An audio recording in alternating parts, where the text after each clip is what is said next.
Yeah, thank you for first of all for the invitation to be with you, and it was great to hear Dr.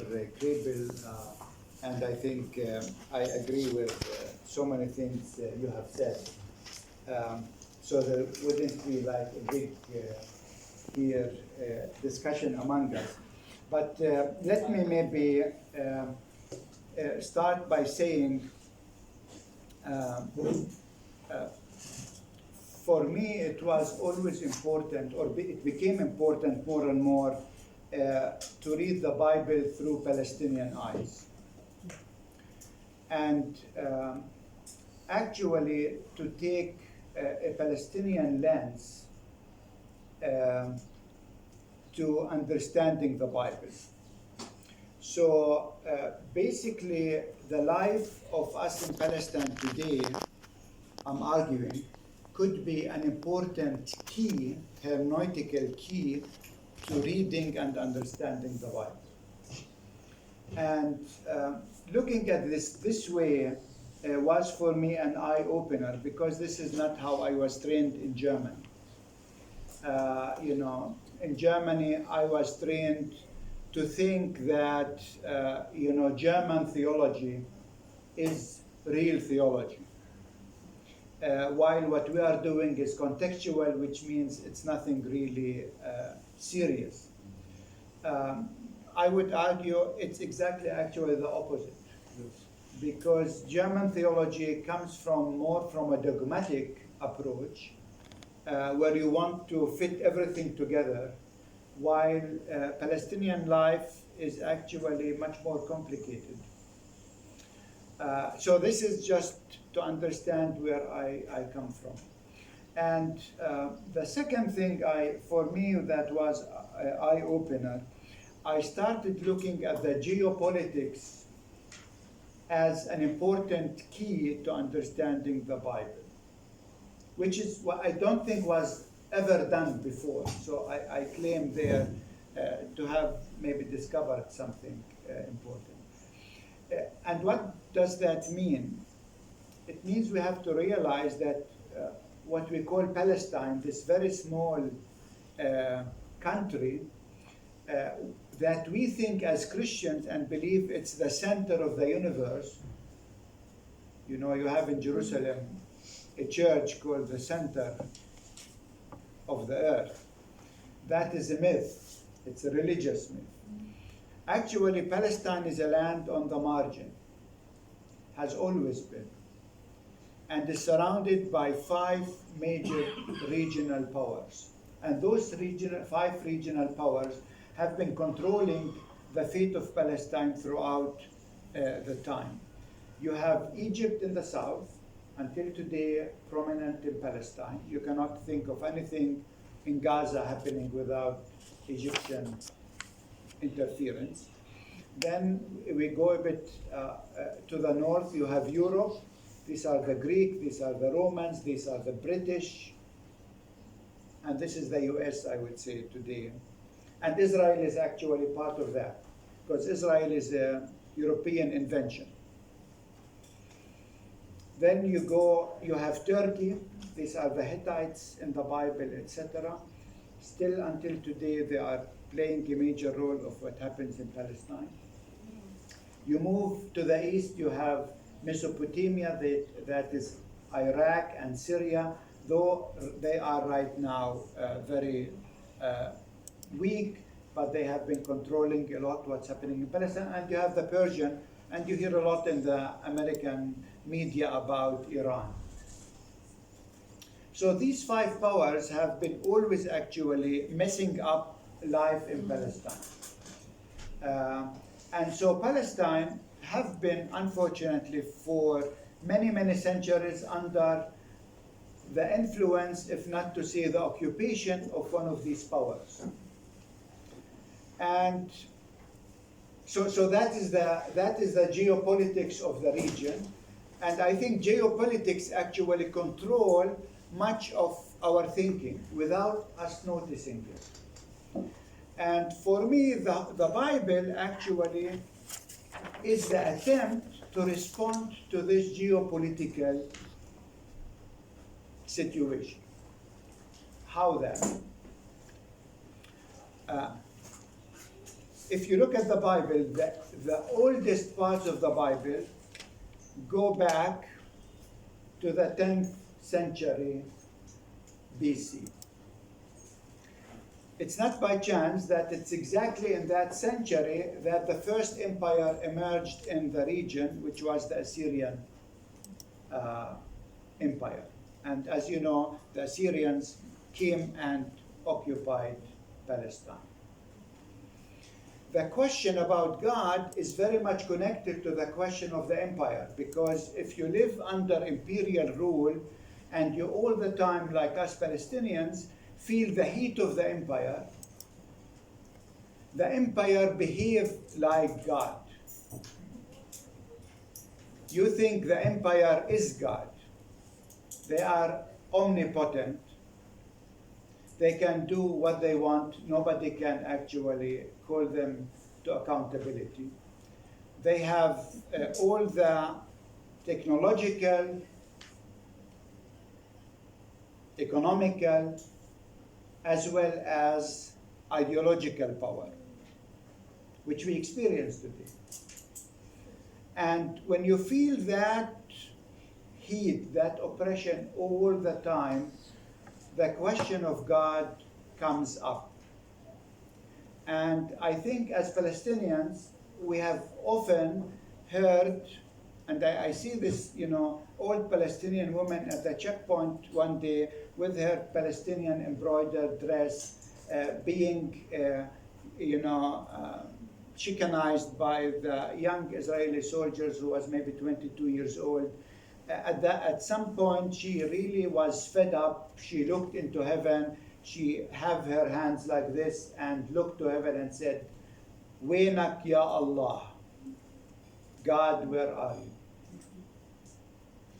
Because if you live in Palestine, you think God actually is absent-minded. He doesn't do anything. He doesn't move a finger. He doesn't come to rescue us. He doesn't come to defend us. He's powerless. God himself is powerless, actually, in front of the empire. And so this is the first question, is God, where are you? And that that question is connected to the empire. Without the empire, we wouldn't understand why this important, actually, question. And this is why I think the question about God, the Bible, did not originate in Egypt, nor did it originate in Turkey, nor did it originate in Rome, nor in Wittenberg, nor in Iran, or in Mesopotamia. It's originated actually here, where people all the time feel the heat of the empire. So that's one question. But the other question, and this brings me now to our topic, is if this is so how can we get liberated? What is the way to liberation? Which is the way, by the way, it's a question that we see in the Bible, but it's a question that as Palestinians, I mean, if you know the history of the PLO, this was like the most important question. What is the role, what is the way to liberation? How can we be liberated? And you have the whole spectrum, actually, that Professor Krempel talked about, because you have the zealots, which he showed very well on the right upper corner, saying, if you are occupied, the way to liberation is by armed struggle. And we know, as Palestinians, this answer. We have many Palestinian fractions who are saying, actually, the way to liberation is by armed struggle. So that answer is still living among us today, actually. And I'm not talking about the hierarchy, I'm talking about the Palestinian people in general. But you have also the other group who were saying, if you cannot beat them, join them and get benefits as much as you can from the empire. And again, we have those people today in Palestine who actually are benefiting from collaborating with the empire. By the way, the zealots, the armed struggle were always a minority, not the majority. In biblical time, in Palestinian time. And also those who were calling for collaboration, full normalization if you want, were also a minority. Interestingly enough, a third group, which were much more in numbers, were saying, maybe we have to think that our occupation actually is because we are not good enough. Only if we follow God's law, we will be liberated. Those are the Pharisees that we saw in the chart.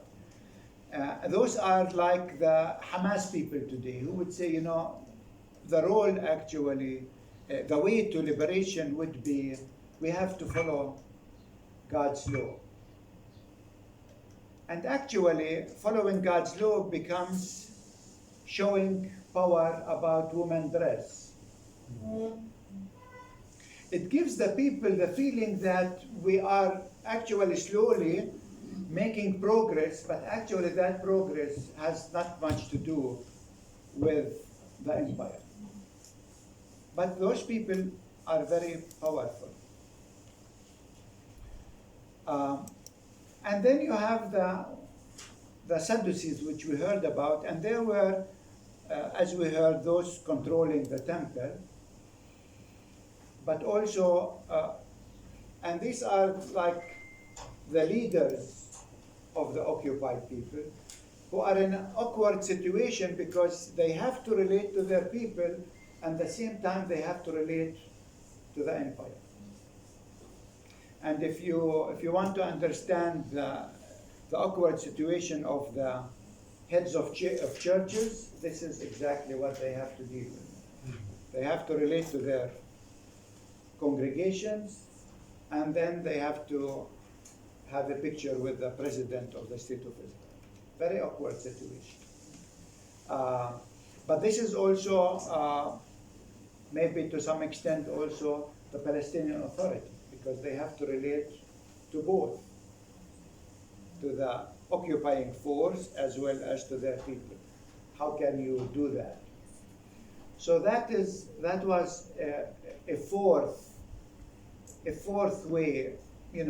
Somehow we have to deal with the reality, they say.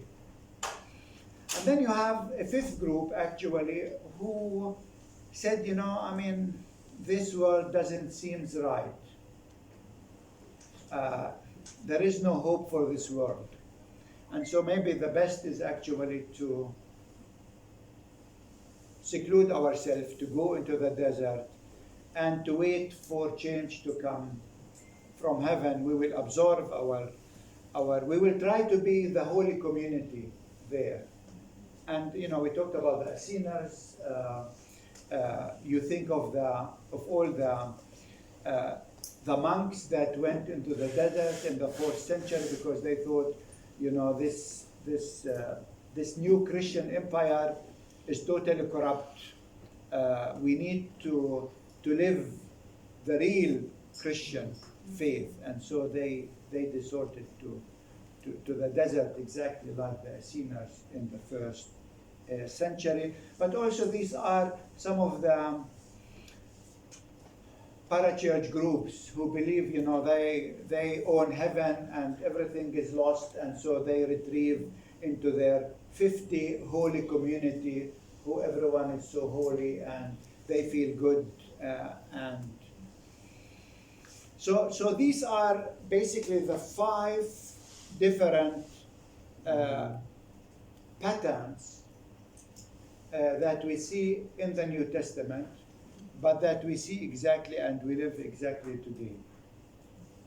And the question is, what was Jesus' idea about the way to liberation?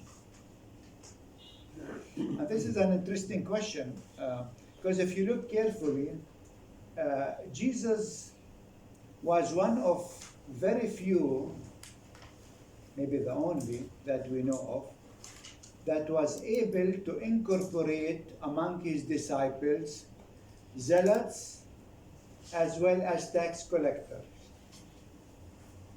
and most probably as sinners.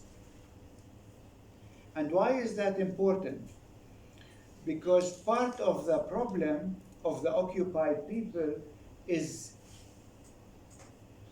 creating unity. How to create unity among all these fractions that are sometimes disorganized.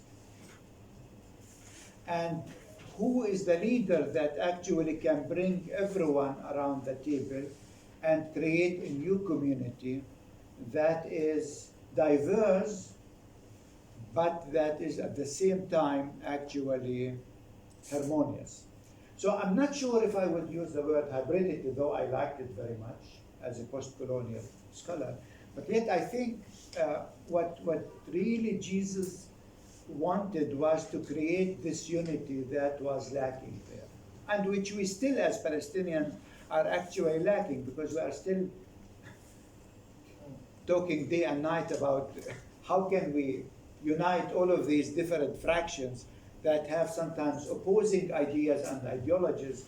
How can we bring them together for liberation? So this is the first thing Jesus did. And the other thing that Jesus did was actually to go there where many of the leaders, political and religious leaders, will not go. If you read scriptures, you will always see, and Jesus went from one village to the other, doing what? Preaching, teaching, and healing. He went to those villages that actually are not so attractive for leaders. But you know what? Revolution, the backbone of any revolution is people in the villages. People in the cities, they don't go to fight.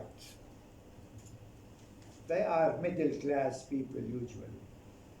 They have arranged themselves to a great extent with reality. But people in the village, these are the people actually that are the backbone of any social, political, or religious movements. And I think this is why Jesus' way was to go and to preach, teach, and make disciples, followers from these villages on the margin, and creating against this new movement, if you want, which I think is amazing. Today, as churches, we lost actually, we don't have much, any Christians left in any of these villages. This is why it's very difficult for us to mobilize masses. We cannot. Hamas can mobilize masses because they work in these villages. So that's the second thing Jesus did. And the third thing, which I think is amazing, Jesus was able to cast a vision that is bigger than the empire, because it's very difficult to imagine anything more powerful than the empire. If you think today of the American empire, you think maybe that is like the best that can be there. I mean, the strongest, etc. Though now maybe the Chinese are coming slowly, but Jesus was able to cast a vision which he called the reign of God. And the reign of God, we call it the kingdom of God, but this is not gender sensitive. But to cast a vision that tells people there is something that you can look for and you can live for and you can work towards, which is much more powerful than the empire, and that is called the reign of God. That is where justice that we don't have will prevail. And that is when actually equality will be achieved.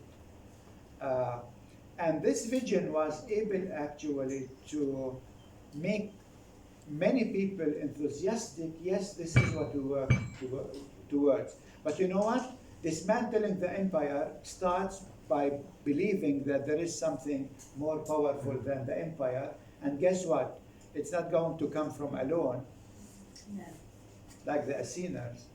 But we are called to be the ambassadors of this new reality, which means those people who were on the margin suddenly actually became ambassadors for a new empire that they are going to create. And this was fascinating for the people of Palestine. This is why they actually followed Jesus.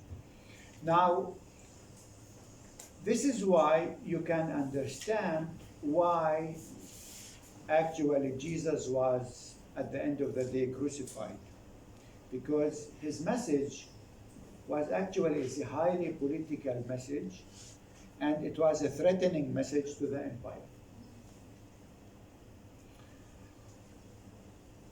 Now, the last thing I would like to say is if you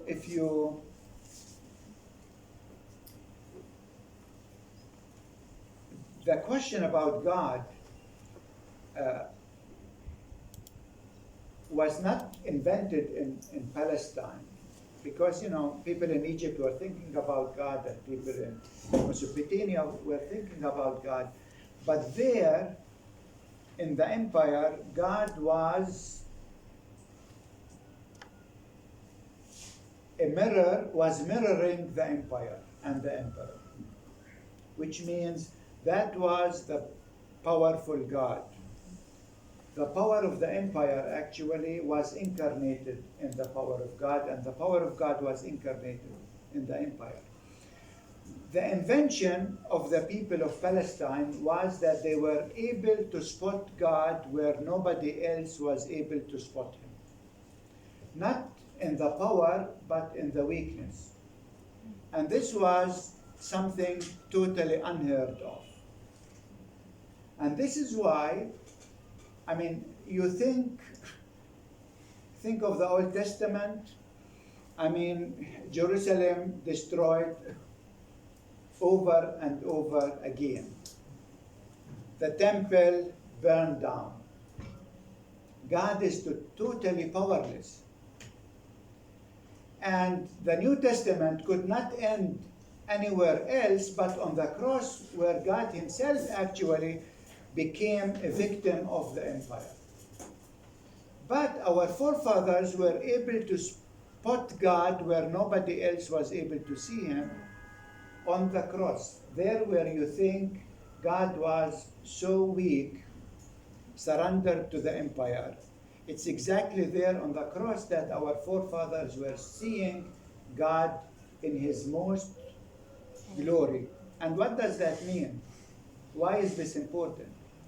It's important because it means every time Palestine has been destroyed and you think, it's over, that faith was giving the people always the power to start all over again. And the moment the crucified was dead, 3 days later, they would proclaim that he is resurrected. And I'm amazed always as Palestinians, we go through the Intifada, everything is destroyed. I look at Hani here in the tourism business, his business is totally smashed down, and you think he will give up, and 3 days later, he starts all over again. And that is the power that is becomes part of our DNA. This is why I think Christianity could not have come from any other place but from Palestine. Now, having said that, this is the Christian answer. But the Bible has many different answers. That's the nice thing. I always say the Bible is like the bazaar in the old city of Jerusalem. You can find there anything you want. Right? And so this is what I would like to end with. The question, is peace with the empire possible? And the Bible gives many, many answers, not only Jesus' answer. You have the answer that here our friend talked about, which is the book of Revelation. Because there actually, and that was written at the time when the persecution was at its highest, actually peace with the empire is not possible. The only answer is God will destroy the empire. That's the only, which is maybe something we don't like. And it's not peaceful, by the way, it's very bloody. And you have another answer in the book of Jonah, where he said, the empire, yes, they are bad, but if we go there and do some advocacy trips, teach them, they will repent. This is why we still keep going to the US, thinking if we do more advocacy, maybe one day they will understand. And there is another image which I like in the book of Isaiah, where he talks about the lion and the lamb. And the lamb. And if you talk about the lion and the lamb, if you put a lamb next to the lion, it's not good news for the lamb. It's good news for the lion, right? But what is interesting in this image is that Isaiah was able to imagine the unimaginable, which is a vegetarian lion. Right? Which means an empire that does not live on the expense of their neighbors, but both can actually eat grass together. That's a third image that I would like also to leave you with, because these three also ideas that we find in the Bible, we find in the Palestinian society also today. So thank you very much.